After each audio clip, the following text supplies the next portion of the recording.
जीवन एक अपार संभावनाओं की बहती हुई नदी के समान है। अब ये आप पर निर्भर करता है कि आप उस नदी के किनारे बाल्टी लेकर खड़े हैं या चम्मच लेकर। नमस्कार दोस्तों, मैं हूं ज्योति नवहाल और स्वागत है आपका मेरे YouTube चैनल हम और हमारी आंगनवाड़ी में।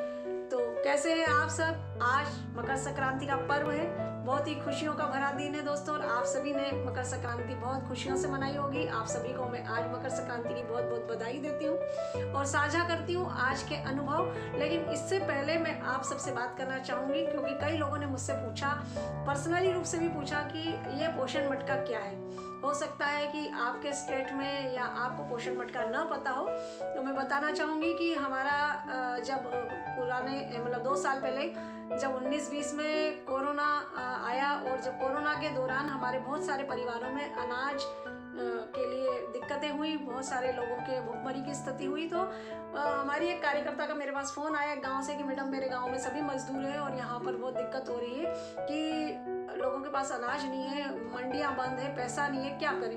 तो क्या हम लोगों से मांगे? तो मैंने कहा बिल्कुल मांग सकते हैं, संपन्न लोगों से दान इकट्ठा करें और जो गरीब वर्ग हैं जिनके पास नहीं है उनको हम दे सकते हैं। तो उसने कहा कि लोग मुझ पे कहीं इल्ज़ाम लगा देंगे या कोई दिक्कतें आएगी। तो मैंने कहा कुछ भी नहीं होगा, सिर्फ आप उसका रिकॉर्ड रखें। तो आप जितना भी लें सबके सामने तुलवा के ले लें और वितरण भी करें तो सबके समक्ष में कर दें और अपने उन लोगों के साइन करवा लें ताकि आपको कोई दिक्कत नहीं आए। और इसी तरीके से हुआ दोस्तों। और मेरी उस आंगनवाड़ी कार्यकर्ता जिसका नाम अर्चना परमार है, गाँव बुनियाखेड़ी, वहाँ 4.5 क्विंटल गेहूँ उस दौरान इकट्ठा हुआ, गेहूँ, चावल, शक्कर, और उसने अपने पास से भी बहुत सारा दान दिया। और हमारे उन लोगों के घर में हम चूल्हा जला पाए, तो हमें बहुत एक सुखद हमारे लिए अनुभव था कि हम लोगों की मदद कर पाए। मुझे खुशी थी कि मैं यहाँ बैठकर भी एक सोशल मीडिया के जरिए अपनी कार्यकर्ता से बात करती रही। अब दूसरी बात आती है कि पोषण मटका क्या है। तो पोषण मटका यहीं से शुरुआत हुई थी दोस्तों। हमारी एक और आंगनवाड़ी कार्यकर्ता जिसने कल्पना चावड़ा जिसका नाम है और साबाखेड़ा गांव में निवास करती है, वहाँ पर हमने पोषण माह जो माह सितंबर में होता है उसमें हमने 1.5 क्विंटल से भी अधिक दान हमारी कार्यकर्ता ने लोगों से कुपोषित बच्चों के लिए इकट्ठा किया था। और हमारे जो स्टेट लेवल के अधिकारी थे उन्होंने कहा कि भाई हम सिर्फ पोषण माह में या कोविड के दौरान ही क्यों, हमारे पास तो कुपोषण हमेशा है और हम हमेशा ही कुछ ना कुछ दान लेकर ऐसे लोगों की मदद करते रहेंगे, तो हो सकता है हमारा प्रदेश जल्दी ही स्वस्थ और सुपोषित होगा। तो ये सोच लेकर इसको एक नामकरण किया हमारे स्टेट लेवल से, और ये सारी आंगनवाड़ी में, ये हमारे गाँव बुनियाखेड़ी से चला हुआ ये पोषण के लिए जो हमारा एक नवाचार शुरू हुआ था, इसको नाम दिया गया पोषण मटके का, और ये पूरे स्टेट में। लेकिन ये मटका तो एक प्रतीक है, एक चिन्ह है जो हमने एक मटके के रूप में रखा। उनका कहना था कि एक मटका रख दिया जाए जिसमें लोग आकर दान डाल दे। एक दान पात्र है ये, इस दान पात्र का नाम है पोषण मटका, और हमने एक मटके के रूप में उसको सजाकर अपनी आंगनवाड़ी पे रख रखा है, जहाँ पर लोग आकर अपनी स्वेच्छा से जो भी चाहे दान दे सकते हैं। और हमने आह्वान भी किया है कि वो अपने जन्मदिन पर, अपने किसी की याद में, किसी की मृत्यु पर अगर वो कुछ दान करना चाहें अपनों की याद में, तो हम दान कर सकते हैं पोषण मटके के जरिए। और वो दान एकत्रित करके हम वही आंगनवाड़ी के उन लोगों को तक पहुंचा देते हैं, उन लोगों को वितरित कर देते हैं उसी समय जिनको इसकी ज़रूरत होती है। तो ये एक पोषण मटका था, और इसी को 2002 से हमने मैंने जो है मेरे सेक्टर में जब मेरे पास करीब 125 बच्चे रेड जोन के थे, तब से हमने एक और काम शुरू किया था कि मैंने त्योहारों को, जहाँ जो दान के पर्व हैं, जो मकर संक्रांति है, जैसे कई बार अधिक मास आता है, कभी श्राद्ध पक्ष आता है, कभी नवरात्रि आती है, तो इन सारे पर्वों को मैंने इससे जोड़ा था कुपोषण से। और कुपोषण से जोड़ते हुए मैं 2002 से काम कर रही हूँ कि मैं अपने सेक्टर में लोगों से दान का आह्वान करती हूँ। और अब तो ये इतना इजी हो गया, पहले तो मुझे घर घर जाना पड़ता था, लोगों को समझाना पड़ता था, लोगों से मांगना पड़ता था, इकट्ठा करते थे साइकिलों पे, कभी हमारी अपनी मोटरसाइकिलों पे, कभी लोगों के माध्यम से हम इकट्ठा करके लाते थे, उसको भाड़ पे सिकवाते, उसका पाउडर बनाते, उसमें शक्कर मिलाते और फिर उसके पैकेट तैयार करते थे। और इसमें करीब 7 से 8 दिन हमको लग जाते थे, और घर घर जाने में हमको 10-15 दिन एक घर घर जाना पड़ता था। लेकिन अब सोशल मीडिया है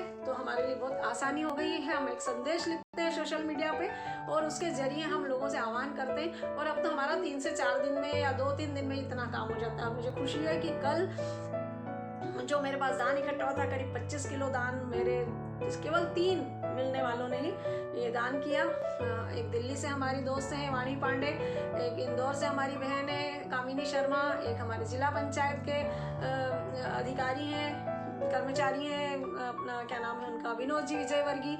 इसी तरीके से कल कमलेश जी जोशी ने हमें दान किया है। हमारे महिला बाल विकास की जो निर्मला उपाध्याय जी हैं उन्होंने दान किया है। तो ऐसे बहुत सारे लोग हैं जो हमसे जुड़े।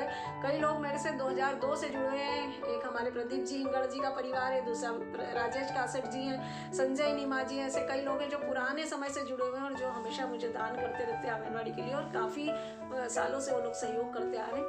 तो मकर संक्रांति हो, चाहे अधिक मास हो, चाहे आपका नवरात्रि हो, चाहे आपकी जो भी पर्व आता है जिस पर भी आप लोगों से आह्वान कर सकते हो। और दूसरा एक तरीका है कि आप अपने जन्मदिन पर दान करें। आपका जब भी जन्मदिन आए आप हमारी आंगनबाड़ी में आकर दान करें। तो ये एक जरिया होता है लोगों को जोड़ने का, सहभागिता का। ये सिर्फ दान नहीं है दोस्तों, ये एक सहभागिता भी है। समुदाय आपसे जुड़ता है, आपकी आंगनबाड़ी का महत्व लोगों के बीच में बढ़ता है, और लोगों की आंगनबाड़ी के प्रति जो श्रद्धा है, भावना है, वो भी जुड़ती है। और लोगों को लगता है कि वो मेरी है, क्योंकि वो वहाँ आकर दान करते तो उनको लगता है ये मेरी चीज़ है, ये मेरी जगह है। और मैं तो अपने हमेशा यही कहती हूँ कि ये वो आंगन है, ये सर्वधर्म का आंगन है। यहाँ पर हर धर्म, हर समुदाय का व्यक्ति आकर बैठ सकता है। हो सकता है कि हमारे मंदिर, मस्जिद, गिरजाघर अलग अलग हो, लेकिन ये एक ऐसी जगह है जहाँ पर सर्वधर्म आमंत्रित है, और जहाँ पर आकर लोग, सभी लोग अपने अपने खुशियाँ बांटते हैं, अपने खुशियों को साझा करते हैं, अपने त्योहारों को बांटते हैं, और एक दूसरे के लिए मिठाई लाते हैं या कुछ भी चीज़ अपनी तरफ से बांटने चले आते हैं। तो हमने इसको पोषण मटके का नाम दिया, साथ में हमने पर्व को जोड़ा। और आज मुझे खुशी है कि बहुत सारे लोगों ने हमें दान दिया है। और परसों जो मेरी सेक्टर बैठक थी कल 13 तारीख को, तो जितना दान मेरे पास इकट्ठा हुआ था, मैंने सेक्टर मीटिंग बुलाकर अपनी सारी कार्यकर्ताओं को, जहाँ पर रेड जोन के बच्चे थे, जहाँ पर येलो, आज तो मेरे पास मात्र 6 या 7 बच्चे रेड जोन के हैं, एक बच्चा सेम है, 2-3 बच्चे मेरे पास येलो जोन के हैं। और कुपोषण का वो स्तर नहीं रहा मेरे यहाँ जो 2002 या 2010-11 तक था। अब तो बहुत कम बच्चे हैं, लेकिन फिर भी हम अपनी पूरी कोशिश करते हैं कि हमारा एक भी बच्चा न रहे। इसके लिए हम लगे रहते हैं कि लोग, हमारे समुदाय जो हमारा है वो जुड़ा रहे। और समुदाय का हर वर्ग का व्यक्ति, चाहे वो एक गर्भवती माँ हो, चाहे वो एक बच्चे की माँ हो, चाहे वो एक शिक्षक हो, चाहे वो एक एएनएम हो, चाहे पटवारी है, चाहे सचिव हो, चाहे गांव का एक किसान हो, चाहे व्यवसायी हो, हम कोशिश करते हैं कि हर व्यक्ति उससे जुड़े। और मुझे बहुत खुशी है कि लोगों ने एक मुट्ठी से लेकर 10-10 किलो तक हमें दान किया। तो ये आप भी ख्याल करें दोस्तों, एक बात का हमेशा ध्यान रखें कि जब भी आप दान लें तो चाहे कोई एक मुट्ठी दान करें, चाहे क्विंटल दान करें, आपके लिए वो सभी सम्माननीय होने चाहिए। और जब आपके पास दान इकट्ठा हो तो आप उसे सोशल मीडिया पर प्रचारित भी करें। उसका कई बार मुझे भी लोग कहते हैं कि आप हमसे दान ले लीजिए, लेकिन आप हमारा कहीं नाम मत दीजिए, आप हमारा फोटो मत खींचिए, आप ले लीजिए, लेकिन ये मत बताइए कि हमने दिया है। तो मैं जानती हूँ कि वो गुप्त दान देना चाहते हैं, वो प्रचारित नहीं करना चाहते हैं, वो नहीं चाहते कि वो कहीं मीडिया में प्रचारित हो, बहुत छोटी चीज़ देकर कोई अपना नाम नहीं करवाना चाहते। लेकिन एक बात मैं ज़रूर कहना चाहती हूँ उन सब से भी और आपसे भी, कि ये ज़रूर है कि कोई दान देकर अपने आप को प्रचारित नहीं करना चाहेगा, ये बिल्कुल सत्य है। लेकिन उसके पीछे हमारी एक मंशा होती है कि आप जैसे हमसे जुड़े हैं, आपको देखकर आपके कोई साथी या हमारे कोई साथी और हमसे जुड़ जाए और लोगों की मदद और लोगों तक पहुंचे, तो कमजोर लोगों तक पहुंच पाए उनकी मदद, और वो सही जगह दान दें और हम सही हाथों तक उनका दान पहुंचा पाए।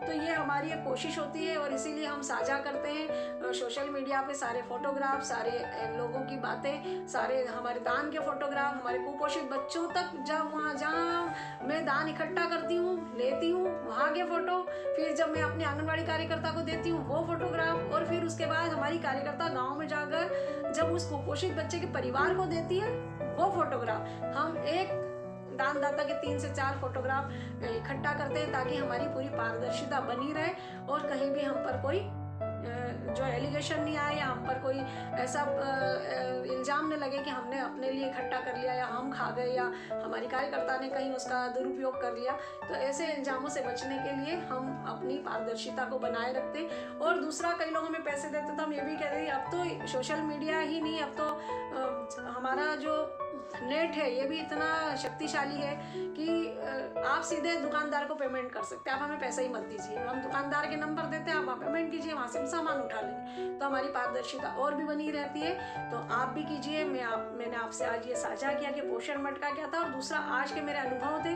और मुझे इतनी खुशी हुई कि जब मैं एक गाँव में पहुँची आज रलायता में, तो वहाँ पर हमारी गर्भवती माता, जिनके लिए हम दान इकट्ठा करें, एक बहुत निम्न कहना चाहिए कि बहुत ऐसे समाज से एक महिला हमारे बीच में आई थी जिसके लिए हम दान इकट्ठा कर रहे थे। तो वो खुद आई और मुझे खुशी हुई कि उसने 2 बजे तक अपने गांव में ढूंढवाया कि उसको कहीं गुड़ या चना मिल जाए। वो अपनी छोटी सी थैली में लेकर आई और उन्होंने मूंगफली और चना तो उसको मिला नहीं, लेकिन मूंगफली और गुड़ वो जरूर लेकर आई।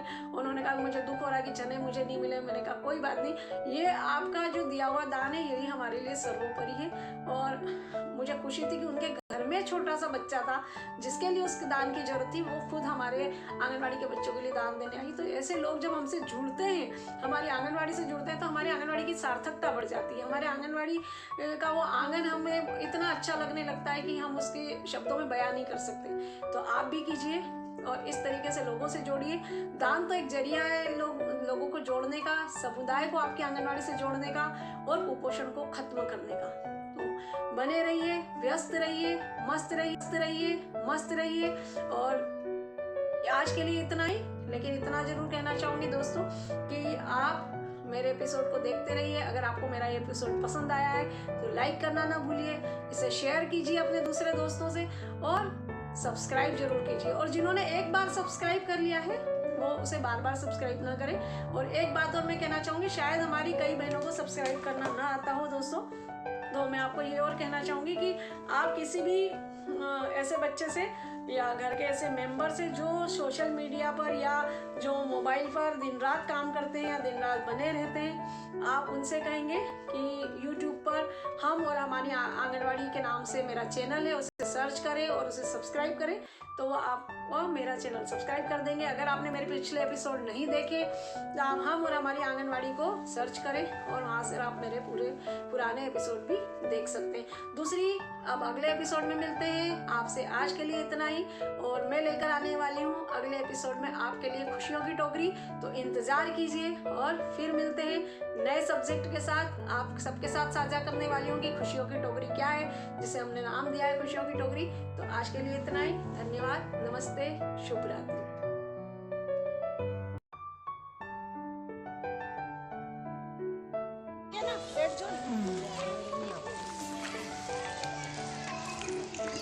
चलो अब रेड जोन किसका है?